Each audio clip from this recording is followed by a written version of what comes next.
வருங்கால இந்தியாவை வளமானதாக்கணும்னா பெத்தவங்களுக்கு தாயா மாற்றம் தேவை. ஐயா, இன்னைக்கு வளமான இந்தியாவை உருவாக்குறது மாணவர்களா இருந்தாலும் அவங்களுக்கு உறுதுணையா இருக்கிறது யாரு? அவங்க பெத்தவங்க தானே. இன்னைக்கு எத்தனை பெத்தவங்க கடமை தவறாம பொறுப்போட நடந்துக்கிறாங்க. என்னதான் அரசாங்கம் இலவச கல்வி, கட்டாய கல்வி, சத்துணவு, முட்டை, பயிறு, சைக்கிள்னு கொடுத்தாலும் சில பெத்தவங்க என்ன பண்றாங்க? அவங்கள ஸ்கூலுக்கு அனுப்பாம தன்னோட சுயநலத்துக்கு தானே பயன்படுத்துறாங்க. அடித்தளம் அப்படிங்கறத பெத்தவங்க குழந்தைங்களுக்கு அமைக்கிறதுல தான் அவன் சிகரெட்டை பிடிக்கிறதும் இருக்கு. ஐயா, இன்னைக்கு நம்ம தினமும் பார்க்கறது தான்.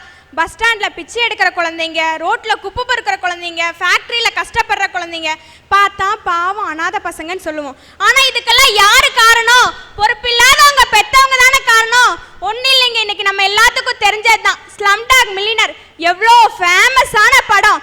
ஆனா அந்த படத்துல நடிச்ச குட்டி பொண்ணு ருக்ஷானாவோட நிஜ வாழ்க்கையில என்ன நடந்ததுன்னு தெரியுங்களா? அந்த பொண்ணு அவங்க அப்பாவால 1.25 கோடிக்கு விற்க முயற்சி பண்ணிருக்காங்க. விலை பேசப்பட்டார். வளமான இந்தியாவை வருங்காலத்துல உருவாக்கணும்னா தடைக்கல்லா இருக்கிற சில பெற்றோர்கள் மாறணும். அப்பதான் வருங்கால இந்தியா வளமானதாக்க முடியும். நம்ம இந்தியாங்கிறதே ஒரு செடி மாதிரி தாங்க. அதோட கனிகள் இருக்குது பாத்தீங்களா, அதுதாங்க மாணவர்கள். அந்த பசுமையான இலைகள் தான் பெற்றோர்கள், அந்த கிளைகள் தான் ஆசிரியர்கள், அதோட அடி தண்டு தாங்க சமுதாயம். இது எல்லாமே ஒரு செடியில நல்லா இருந்தாலும் அந்த வேர் நல்லா இருந்தா தானே அந்த செடி நல்லா இருக்கும். அந்த மாதிரி தாங்கய்யா இந்தியால மாணவர்கள், பெற்றோர்கள், ஆசிரியர்கள், சமுதாயம்னு எல்லாமே நல்லா இருந்தாலும் இந்திய அரசாங்கம் நல்லா இருந்தாதான் இந்தியாவே ஒரு வளமான நாடாக முடியும். இப்ப பாத்தீங்கன்னா ஆளுங்கட்சிக்காரங்க ஒரு நல்ல திட்டத்தை போட்டா கூட அதுல என்ன குறை இருக்குன்னு கண்டுபிடிச்சு அதை குத்தம் சொல்றதே எதிர்கட்சியோட வேலையா போச்சு. அமெரிக்காவை நான் இந்த வகையில பாராட்டியே ஆனவங்க. ஏன் தெரியுமா? அங்க ஆளுங்கட்சிக்காரங்க ஒரு நல்ல திட்டத்தை போட்டா அதை முதல்ல பாராட்டுறது எதிர்கட்சிக்காரங்களா தான் இருப்பாங்க. அதே சமயம் அந்த திட்டத்துல ஏதாவது குறை இருந்துச்சுன்னா அதை முதல்ல சுட்டி காட்டுறது ஆளுங்கட்சிக்காரங்களா இருப்பாங்க. அந்த நிலைமை இந்தியாவுக்கு வரணுங்கய்யா. உதாரணமா ஒபாமாவும் ஹிலாரி கிளின்டனும் ஜனாதிபதி வேட்பாளர்களுக்கு தான் போட்டிட்டாங்க. ஆனா ஒபாமா ஜெயிச்சிட்டாரு. ஆனா அவரு ஹிலாரி கிளின்டனோட திறமைய பார்த்துட்டு அவருக்கு முக்கிய அமைச்சர் பதவி கொடுத்து அவரோட அரசாங்கத்துல வச்சுக்கிட்டாரு. அந்த மாதிரி அரசாங்கம் இந்தியாவுக்கு வேணும். இந்திய ஜனத்தொகையில மொத்தம் 40% மேல இளைஞர்கள் தான், அதாவது 25 வயசுக்கு கம்மியானவங்க. அப்படிப்பட்ட இளமையான நாட்டோட நாடாளுமன்றத்தோட வயசு தெரியுமா? சராசரி வயசு 53. இவ்வளவு இளமையான நாட்டுக்கு எதுக்கு வயசான நாடாளுமன்றம்? ஒண்ணு புரிஞ்சுக்கோங்கய்யா, நான் என்னமோ முதியவர்களை வேணாம் சொல்ல வரல, இளையோர்களும் வேணும். நம்ம நாட்டு நாடாளுமன்றம் எப்படி இருக்கணும் தெரியுங்களா சார்? முதியோர்கள் வழிகாட்டலோட இளையோர்களை கொண்ட நாடாளுமன்றமா இருக்கணும். அந்த மாற்றம் அரசாங்கத்துக்கு தேவை. அரசாங்க மாற்றம் தான் இந்தியாவே ஒரு வளமான நாடா மாத்துங்கய்யா. நான் ரோட்டோரமா போயிட்டு இருந்தேன். அப்போ ஆடுறாராமான்னு சத்தம். என்ன அதுன்னு திரும்பி பார்த்தா ஒரு குரங்காட்டி கையில குச்சை வச்சுக்கிட்டு ஆட்டிட்டு இருக்கிறான். அவன் எப்படி குச்சை ஆட்டுறானோ அதே மாதிரி அந்த குரங்கு ஆடுச்சு. எனக்கு ரொம்ப ஆச்சரியம், எப்படி குரங்கடா இப்படி எல்லாம் ஆடுதுன்னு. சரி, இன்னும் கொஞ்சம் தூரம் போனா அங்க ஒரு பூம்பூ மாட்டுக்காரன் பூம்பூ மாடை வச்சுக்கிட்டு அவன் கையிலையும் ஒரு குச்சை வச்சுக்கிட்டு இந்த வீட்டுக்கார அரிசி போடுவாரா அப்படின்னு சொல்லி குச்சாட்டுறான். அதுவும் தலையாட்டுது. எனக்கு ரொம்ப ஆச்சரியம். குரங்கு செய்து மாடு செய்துன்னு டைமை பார்த்தா ஸ்கூலுக்கு போற டைமு. சரின்னு ஸ்கூலுக்கு போனா வாத்தியார் குச்சை வச்சு ஆட்டிட்டு இருக்கிறாரு. சின்ன குழந்தைனா சாட்டை செய்யதான் செய்யும். அப்பதான் அது சின்ன குழந்தை. அது இப்ப சாட்டை செய்யாம 70 வயசாயா சாட்டை செய்யும்?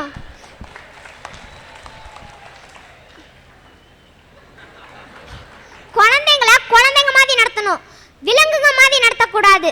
ஒரு தீபாவளிக்கு 2 நாளைக்கு முன்னாடி ஒரு வாத்தியார் சொல்றாரு மாணவங்கிட்ட, பட்டாசு வெடிக்கும் போது பார்த்து வெடிக்கணும் அப்படின்னு. தீபாவளி முடிஞ்சு அந்த மாணவன் வரான், அவன் கண்ணில் அடிபட்டிருக்கு.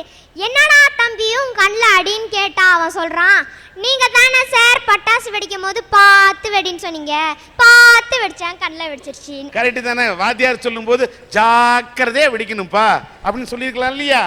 அதுக்கு அவர் அப்படி பார்த்து வெடினது பார்த்து கண்ணில் வெடிச்சிருச்சு. ரெண்டு பசங்க கிளாஸ்க்குள்ள நின்று நீதாண்டா முட்டாளு நீதாண்டா முட்டாளு நீதாண்டா முட்டாளு சண்டை போட்டுக்கிறாங்க. வாத்தியார் கோவமா வராரு.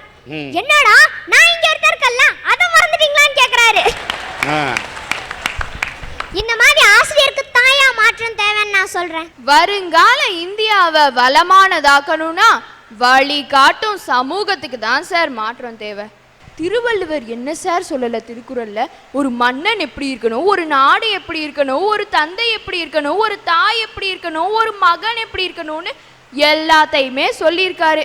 கற்க கசடர கற்பவை கற்றபின் நிற்க அதற்கு தகந்தான் அவர் சொன்னாரு. கற்க கசடரன் என்னமோ எல்லாம் நல்லா தான் படிச்சுட்டு இருக்கோம். ஒவ்வொரு வருஷமும் ஸ்டேட் ஃபர்ஸ்ட் வாங்குற ஸ்டூடெண்ட் சொல்றது என்ன? எம்பிபிஎஸ் படிச்சு டாக்டர் ஆகி ஏழை மக்களுக்கு சேவை செய்வாங்களாம். இதே அரசாங்கம் ஒரு வருஷம் எக்ஸ்ட்ராக்கி கட்டாயம் எல்லாரும் கிராமத்துல பொதுமக்களுக்கு சேவை செய்யணும்னு சொன்னா ரோட்ல உட்காந்து போராட்டம் பண்றாங்க சார். இந்த மாதிரி இருக்கிற சமுதாயத்துல மாற்றம் வேண்டும். அப்பதான் வளமான இந்தியாவை உருவாக்க முடியும். இது மழை காலம். நம்ம ஒரு கொடையவே உதாரணமா எடுத்துப்போம். அந்த கொடைய பார்த்து ஐக்யூல் அப்படிங்கிற சீன கவிஞன் கேட்டானா, கொடையே உன்னோட குறிக்கோள் என்னன்னு. அதுக்கு அந்த கொடை சொல்லுச்சு, என்னை நம்பி மலையில எடுத்துட்டு போறவங்கள நினையாம காப்பாத்துறதும் என்னை நம்பி வெயில்ல எடுத்துட்டு போறவங்கள காயாம காப்பாத்துறதும் தான் என் குறிக்கோள்னு சொல்லிச்சான் சார். சமூகங்கிறது அந்த கொடை மாதிரி சார். அந்த கொடையில ஓட்ட விழுந்தா அதை நம்பி இருக்கிறவங்க எல்லாம் மோசம் போயிருவாங்க சார். இப்ப அந்த ஓட்ட விழுந்த சமுதாயத்தை தான் சார் ஒரு நல்ல சமுதாயமா மாத்தணும்னு சொல்றேன். நம்ம இந்தியாங்கிறது ஒரு தராசு மாதிரி. ஒரு கையில ஏகப்பட்ட புதியலும் இன்னொரு கையில ஏற்படுத்தப்பட்ட வறுமையும் தான் சார் வச்சிட்டு இருக்கு. நான் இந்தியா வல்லரசாகணும்னு சொல்லல சார். பேசி பேசி வாயு ஓஞ்சு போச்சு. ஒரு அரசாலாம் மாற வேணாமா, முதல்ல ஒரு நல்ல அரசா மாற சொல்லுங்க, அப்புறமா வல்லரசா மாறலாம். அதான் சார் சொல்றேன், ஒரு சமமான இந்தியாவை உருவாகணும்னு. அப்படி சமமான இந்தியாவை உருவாகணும்னா கூட நம்ம சமூக மக்கள் தான் சார் மாறணும். ஒரு இந்திய வரைபடம் இருந்தது, அதுக்கு பின்னாடி மனித உருவம் வரைஞ்சிருந்துச்சு. என் தம்பிக்கு சோசியல் சப்ஜெக்டே பிடிக்காது, சும்மா தாறு மாற கிழிச்சு போட்டுட்டான். அப்புறம் என்ன பண்ணனா, அதை ஒட்ட வைக்கணும்னு முயற்சி செஞ்சான். அப்ப அது அந்த பாகம் எந்தெந்த இடத்துல வரணும்னு தெரியல. அப்ப பின்னாடி இருந்த அந்த மனித படத்தை ஒட்ட வைக்கலான்னு கண்ணு வர இடத்துல கண்ணு, மூக்கு வர இடத்துல மூக்கு, வாய் வர இடத்துல வாயின் செல்லோ டேப் எல்லாம் ஒட்ட வச்சுட்டு திருப்பி பார்த்தா நம்ம தேசம் அப்படியே கிடைச்சிருச்சு சார், அப்படியே கிடைச்சிருச்சு. ஐயா, அந்த அக்கா சொன்னாங்க அவங்க தம்பிக்கு சோஷியல் சப்ஜெக்ட பிடிக்காதுன்னு. அவங்க தம்பிக்கு சோஷியல் சப்ஜெக்ட பிடிக்கலையா, சோஷியல் சப்ஜெக்ட் எடுக்கிற மிஸ்ஸா பிடிக்கல. அவங்கள கிழிக்க முடியாம புக்கே கிழிச்சிட்டான். நல்லா பேசுறேன் சார். அரசாங்கம் மாறணும்னு சொல்றாங்களே, அரசாங்கம் வாழ்க்கை தரத்தை வேணா உயர்த்த முடியும், ஆனா தரமான வாழ்க்கையை தர முடியாது சார். அப்படி தரமான வாழ்க்கை வேணும்னா சமூகத்துல அங்கத்தினரான ஒவ்வொரு மனிதனும் மாறணும் சார். அப்பதான் சார் வருங்கால இந்தியா வளமான இந்தியாவா மாற முடியும். வருங்கால இந்தியாவை வளமானதாக்கணும்னா யாருக்குங்க தேவை மாற்றம்? கடமையாற்றும் பெற்றோருக்கு தாங்க தேவை மாற்றம். நம்ம நாட்டிலேயே சிறந்த நடிகர்னா நீங்க யார சொல்லுவீங்க? புரட்சி தலைவர் எம்ஜிஆரை சொல்லுவீங்க, நடிகர் திலகம் சிவாஜி கணேசனை சொல்லுவீங்க. நான் என்ன மாதிரி இருக்க மாணவிங்க யாரு தெரியுமா சொல்லுவோம்? ஒரு சில பெற்றோர்கள் தாங்க சொல்லுவோம். ஏன்னா அவங்க தான் நிஜத்திலேயே சிறந்த நடிகர்கள். எதுக்கு அழுகுறாங்க, எதுக்கு திட்டுறாங்க, எதுக்கு அடிக்கிறாங்கன்னே தெரியாது. நான் சாயந்தரம் ஸ்கூல் விட்டு போனேன், அம்மா கேட் கிட்ட நின்றுட்டு இருந்தாங்க. அம்மா அப்படின்னு கூப்பிடுறேன், எங்க அம்மா என்ன தெரியுமா சொன்னாங்க? இரு ஒரு நிமிஷம். நாங்க என்ன பண்றாங்கன்னு பார்த்தா பக்கத்து வீட்டு ஆட்டி கூட நின்று பேசிட்டு இருக்காங்க. என்ன பேசுறாங்க? நேற்று திருமதி செல்வம் போட போட கரண்ட் போயிடுச்சு, உங்க வீட்டுல யூபிஎஸ் இருந்துச்சே பாத்தியா கமலா அப்படின்னு சொல்றாங்க. பாத்தீங்களா சில பெற்றோர்கள்? அந்த பெற்றோர் தாங்க மாறணும். இன்னொரு இன்னும் சில அப்பாங்க இருக்காங்களே, சொல்லவே வேணாம். வீட்டுல உட்காந்து ஹோம்ஒர்க் பண்ணிட்டு இருந்த அப்பா வந்தாரு. என்ன தெரியுமா கேட்டாரு? பாப்பா சாப்பிட்டாளா, படிச்சாளா அப்படின்னு கேட்பாங்கன்னு எதிர்பார்த்தேன். ஆனா அதை கேட்கவே இல்லை. என்ன தெரியுமா கேட்டாங்க? இன்னைக்கு என்ன டிஃபன் செஞ்ச, நாளைக்கு வெரைட்டி ஏதாச்சும் ஆபீஸ்க்கு செஞ்சு கொடு அப்படின்னு சொல்றாங்க. பாத்தீங்களா சில பெற்றோர்? அந்த பெற்றோர் தாங்க மாறணும். ஐயா, எனக்கு இப்ப என்ன நடக்குது தெரியுமா? சில மாணவிகளை 9th 10th படிக்கும் போதே அப்பா அம்மா வேலைக்கு கூட்டிட்டு போயிடுறீங்களே, எதுக்கு? உங்க சுய லாபம், அப்புறம் உங்க குடும்பத்துல எல்லாம் நீங்க நல்லா வரணும், பணத்துல அதிகமா வரலாம், பிள்ளைங்க படிப்புல அதிகமா வரணும்னு தானே சில பெற்றோர்களுக்கு என்ன இருக்கு. சில மாணவிங்க தொழிற்சாலைக்கு போய் எப்படி படிக்கிறாங்க தெரியுமா? சன்ஃப்ளவர் ஸ்டிக்கரை ஒட்டும் பொழுது ஆங்கிலத்தையும், தீக்குச்சியில் பாஸ்பரஸை கலக்கும் பொழுது அறிவியலையும், தீக்குச்சிகளை அடுக்கி வைக்கும் பொழுது கணிதத்தையும், தீக்குச்சி பெட்டிகளை எடுத்து செல்லும் பொழுது உடற்கல்வியையும், மற்றவர்களுடன் பேசும் பொழுது சமூக அறிவியலையும் படிக்கிறேன் அம்மா, படிக்கிறேன் அம்மா. சில மாணவிக கதறி அழுகுறாங்க. இது காரணம் யாரு? ஒரு சில பெற்றோர் தாங்க. அந்த பெற்றோர் தான் மாறணும். ஐயா, எங்களுக்கு இன்னும் திட்டம் தீட்டும் அரசாங்கம் வேண்டாம், அத திட்டங்களை செயல்படுத்தும் அரசாங்கமா மாறணுங்கய்யா. இந்தியர்களுக்கு இயல்பாவே ஐக்கியூ கொஞ்சம் ஜாஸ்தி. ஏன் தெரியுமா? உதாரணமா சென்னை ஐஐடியில பிரியா சுப்பிரமணியம் அப்படின்னு ஒரு மாணவி படிச்சிருக்காங்க. இவங்க பண்ண ஆராய்ச்சி உலகத்திலேயே சிறந்த ஆராய்ச்சியை தேர்ந்தெடுக்கப்பட்டு அமெரிக்க பல்கலைக்கழகம் ஸ்காலர்ஷிப் கொடுத்து அங்க வர சொல்லியிருக்காங்க. ஆனா இவங்க என்ன தெரியுமா சொன்னாங்க? நான் இந்தியாலேயே படிக்க போறேன்னு. இவங்க சொன்ன பதில் பாராட்டக்குரியதுதான். ஆனா என்ன, அவங்க பணக்காரங்களா இருந்த போய் தானே இந்த பதில் வந்திருக்கு. இதுவே ஒரு கஷ்டப்படுற குடும்பத்தையா இருந்தாங்கன்னா பெற்றோர் படுற கஷ்டத்தை பார்த்துட்டு அவங்க வெளிநாட்டுக்கு போயிருப்பாங்கல்ல. இப்படிதானே பல அறிவாளிகளையும் விஞ்ஞானிகளையும் நம்ம நாடு இழந்துட்டு இருக்கு. அரசாங்க மாற்றம் தான் இந்தியாவே ஒரு வளமான நாடாக்கும். ஐயா, இன்னைக்கு சில குழந்தைங்க மனம் முடிஞ்சு போறக்கும் நொந்து போறக்கும் என்ன காரணம்னு தெரியுங்களா? அவங்க குழந்தைங்கள அவங்க பெற்றோர் மற்றவங்களோட ஒப்பிட்டு பேசுறதாங்கய்யா. இப்போ நீங்க ஒப்பிட்டு பேசுறனால அவனுக்கு உங்க மேல வெறுப்பு வர்றது மட்டும் இல்லாம அவன் யாருன்னு அவனுக்கே தெரியாம போயிருதுங்கய்யா. இப்போ சில பெத்தவங்களை பார்த்தீங்கன்னா அவங்க குழந்தைய எப்படி வளர்க்கணும்னே தெரியாது. பைக்கு கேட்டா பைக் வாங்கி கொடுக்கறது, செல்லு கேட்டா செல்லு வாங்கி கொடுக்கறது, வாங்கி கொடுத்தே வாழ்க்கையை வீணாக்கிறீங்க. இந்திய சட்டப்படி ஒருத்தருக்கு லைசன்ஸ் கொடுக்கணும்னா 18 வயசு பூர்த்தி ஆயிருக்கணுங்க ஐயா. அவன் லைசன்ஸ் எடுக்கலனாலும் பரவாயில்ல, ஹெல்மெட் போடலனாலும் பிரச்சனை இல்லை. ஐயோ கடவுளே, எந்த டிராஃபிக் போலீஸ்டையும் மாட்டாம வீடு வந்து சேர்ந்தா போதையா, இப்படித்தானே நினைக்கிறாங்க. வருங்கால இந்தியாவை வளமாக்குற ஒருத்தனை வரமுறையோட வழங்கன்னு தான் சொல்றேன். நம்ம நாட்டுல வீர சிவாஜியை தெரியாதவங்க யாராச்சும் இருப்பாங்களா? அவங்க வீர சிவாஜி அவங்க அம்மா ஜீஜாபாய் மடியில தினமும் கேட்டு கொண்டு வந்த வீர கதைகள் தான் அவரை ஒரு சாம்ராஜ்யத்தையே கட்டி ஆளக்கூடிய மாவீரனா உருவாக்குச்சு. அந்த மாதிரி பெற்றோரா தான் மாறணும்னு நான் கேக்குறையா.